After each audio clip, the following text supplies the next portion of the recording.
بسم الله الرحمن الرحيم. بارزان استال شوينين ك جنگي أحد تدارو دعوة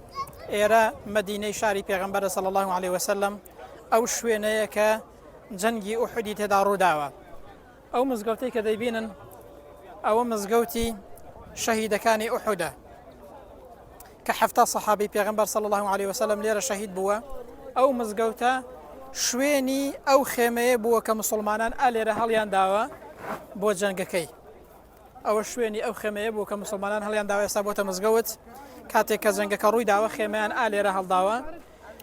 و ئەو مزگەوتە بە ناوی شەهیدەکانی ئوحودەوە ناو نراوە ئەوەش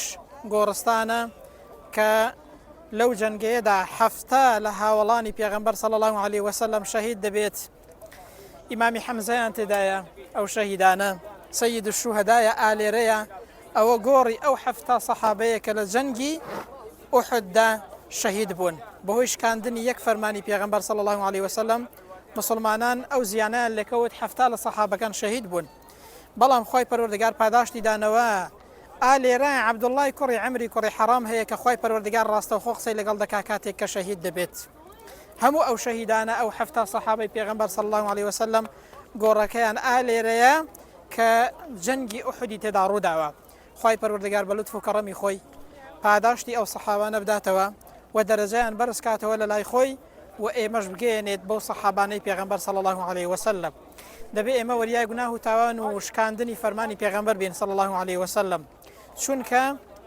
شكاندني هر فرماني كي پیغمبر صلى الله عليه وسلم إنسان لدنيا وقيامت زيان من دبيت وهر وها توشي لادانو وبيخ لسكان دبي وريابين أو صحابانا كتير هاويجكان فرماني بيغمبر يانشكان صلى الله عليه وسلم توشي أو زرر زيانو أو تيشكان بون بويا دبي وريابين ودعاء دكين بوهمو أواني كليرا شهيد بون غورا كان نجرا وخواي پروردگار درجان عالي كان